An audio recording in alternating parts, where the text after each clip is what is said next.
तुमच्या प्रत्येक खास क्षणासाठी शुद्धतेची खात्री आणि परंपरेचा विश्वास घेऊन आले आहेत कैलास आडगावकर ज्वेलर्स.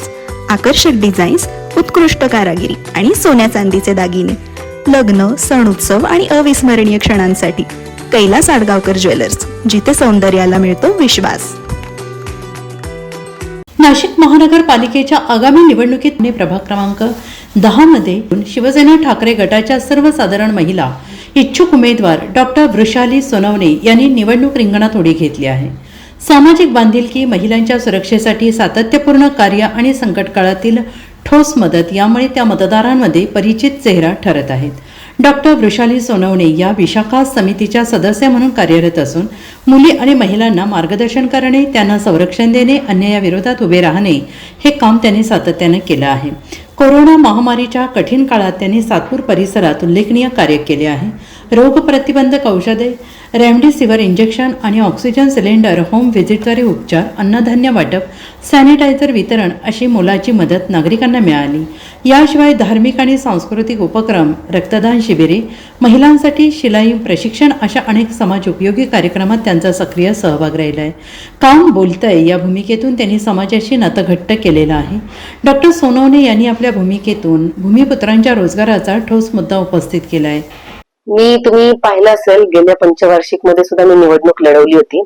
अगदी अल्पशा मतांनी मला तो पराभव स्वीकारावा लागला आणि 2026 मी ह्या अनुषंगाने निवडणूक लढवतीये. आपण पाहतो आपल्या प्रभागात रस्ता, रोड, लाईट, पाणी हे तर खरं प्रशासकीय अधिकारात गोष्ट व्हायला पाहिजे. जर आपण टॅक्स भरतो तर ह्या गोष्टी झाल्याच पाहिजे. पण त्यासाठी सुद्धा आपण पाहत असाल, जसं जाधव संकुल एरिया असेल, वरता राधाकृष्णनगर एरिया असेल, त्याच्यात सुद्धा आजही हंडे मोर्चे निघतायत. ही शोकांतिका आहे. तर मला जे विजन आहे, म्हणजे जे मी मागच्या पण पंचवार्षिकला, म्हणजे त्याला झाले आता 9 वर्ष, 2017ला मागीलही पंचवार्षिक मध्ये मी जी निवडणूक लढवली होती, या अनुषंगाने की ज्या पुणे मुंबईच्या धर्तीवर जसं तिथे स्वरूप आहे महानगरपालिकेचं, जे महानगरपालिकेचं रूप आहे ते आपण नाशिकमध्ये साकारावं, आपल्या अशोकनगर एरियामध्ये साकारावं. जसं आपण म्हणतो की बालकांच्या अनुषंगाने तिथे काहीतरी काम झालं पाहिजे. जसं आपण क्रीडांगण म्हणतो, जे ओपन स्पेस आहे, तिथे गवत वाढते, घाण टाकली जाते, त्याची दुरावस्था आहे, तर त्या ठिकाणी क्रीडांगण व्हायला काय हरकत आहे. आज मी स्वतः माझ्या मुलांचं सुद्धा जर बोलला, जर कोणत्या स्पोर्ट्समध्ये त्यांना मला प्रोत्साहन द्यायचं असेल तर मला त्यांना गावात सोडावं लागतं, आणावं लागतं. ती ही सुविधा या ठिकाणी नाहीये. जर आपण महिलांच्या अनुषंगाने बोलत असेल तर महिलांना सुरक्षितता नाहीये. महिलांच्या अनुषंगाने कोणतंच त्यांना बचत गटांना कामं मिळत नाहीयेत. त्यांना हाताला काम पाहिजे. आज आपला कामगार वस्ती एरिया आहे. आपण आपला एरिया जो आहे तो MIDC ला लगत आहे. MIDC ला लगत असल्यामुळे सर्वात जास्ती स्त्रोत आहे ना इकडनंच जातो. जे कर वसूल केला जातो तो इकडनंच होतो. तर आपला सातपूर एरिया का एवढा वंचित आहे, त्या अनुषंगाने मी ही निवडणूक लढतीये की महिलांना सुद्धा काहीतरी आपण केलं पाहिजे. आणि आपण पाहतो पुणे मुंबईच्या एरियामध्ये जसं नाना नानी पार्क आहे, आपले जे वृद्ध आहेत ते रस्त्यावर असे कोपऱ्याने काठी धरून कुठेतरी चालत असतात. तर त्यांच्या अनुषंगाने सुद्धा इथे विकास झाला पाहिजे. म्हणजे विजन आमचं खूप मोठं आहे, पण आपण रस्ता, रोड, लाईट, पाण्यामध्येच अडकलेलो आहे. ह्याच्या पलीकडे जाऊन मला आपला हा जो परिसर आहे हा सुधारायचा मी मानस केलेला आहे. मी प्रभाग क्रमांक 10 मधल्या नागरिकांना हे आवाहन करते की ही निवडणूक स्थानिक लेवलची निवडणूक आहे.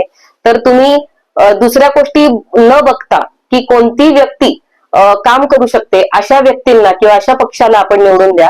जसं आपण म्हणतो 50% आरक्षण महिलांना, कारण की मी महिला गटात उभी राहते तर नक्कीच मी महिलांबद्दलच बोलेल.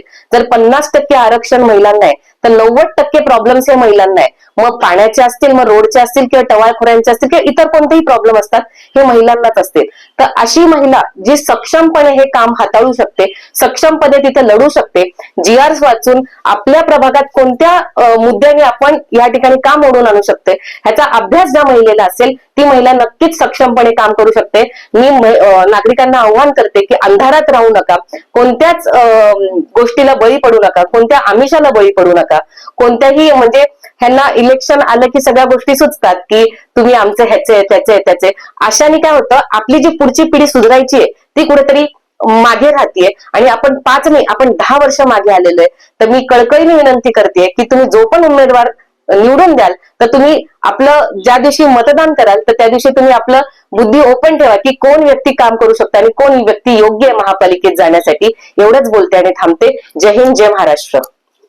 तर सांगायचं तर प्रभाग क्रमांक 10 मध्ये आता या वेळेस तर आम्हाला वाटतं वृषालीताई सोनवणे, कारण त्यांचं काम आम्ही आता या 15 वर्षापासून बघतोय. जसं त्यांनी इथलं त्यांचं क्लिनिक चालू आहे, तर क्लिनिक करून सुद्धा त्यांनी हे समाजकारण खूप केलेलं आहे. आम्ही ज्या प्रभागात राहतो तिथे बऱ्याच सोयी त्यांनी आम्हाला म्हणजे त्यांचं पद नसताना सुद्धा करून दिलेले आहेत. तर त्या जर पदावर आल्या तर आम्हाला सगळ्या नागरिकांना त्यांचा खूपच फायदा होईल. आणि त्या ह्याच्याने यावेळेस त्यांना आपण वृषालीताई सोनवणेंना आम्ही त्यांच्या पाठीशी आहोत, कारण आम्हाला माहिती आहे की आज जर असा उमेदवार आमच्यासाठी निवडून आला तर आम्हाला भविष्यात आमच्या मुलांसाठी बाकीच्या सगळ्यांसाठी खूपच म्हणजे आम्हाला सुखसोयींनी हे होऊन जाणार आहे. त्यामुळे अशा उमेदवाराला संधी द्यावी हीच एवढी विनंती आहे. कारण की आपल्या कुठल्याही याच्या समस्यांमध्ये आपण त्यांना फोन लावला की त्या आवर्जून येतात. धार्मिक कार्यक्रमामध्ये सहभाग त्याही घेताना आपल्यालाही सपोर्ट करता. आपण कधी असं काही सांगितलं की इथे लाईटीचा प्रॉब्लेम आहे तर त्या तत्काळ तो प्रॉब्लेम सॉल्व्ह करता. किंवा आपल्या इमर्जन्सी जरी काही राहिलं डॉक्टर म्हणून पण त्या अर्ध्या रात्री जरी कॉल केला की मॅडम प्रॉब्लेम आहे, ते आपल्याला सपोर्ट करतात. एक सपोर्टेड आणि एक चांगला नागरिक म्हणून ते आपल्याला प्रभाग क्रमांक 10 मधून निवडून आल्या पाहिजे. त्यामुळे त्या एक पक्ष म्हणून नाही पण एक माणूस म्हणून त्या निवडून आल्याच पाहिजे. म्हणजे ते माझ्यासाठी खूप म्हणजे देव माणूस येत असं धरून चालला तुम्ही. आणि मला एवढा प्रॉब्लेम आला तर त्यांनी मला आज रात्री मला फोन केलेला, तर ते मला त्या झालेल्या आज रात्री माझ्या मिस्टरांना एवढा प्रॉब्लेम होता दवाखान्याचा, मी भरपूर हॉस्पिटलला जाऊन आली. तर मला माझ्यासाठी देव माणूस येते, तर त्यांनी यायलाच पाहिजे यावेळेस असं माझी इच्छा आहे. किमान 10% भूमिपुत्रांना रोजगार मिळायला हवा. रोजगार उपलब्ध झाला तर तरुण गुन्हेगारीकडे वळणार नाहीत आणि समाज सुरक्षित बनेल, असंही त्यांनी स्पष्ट केलंय.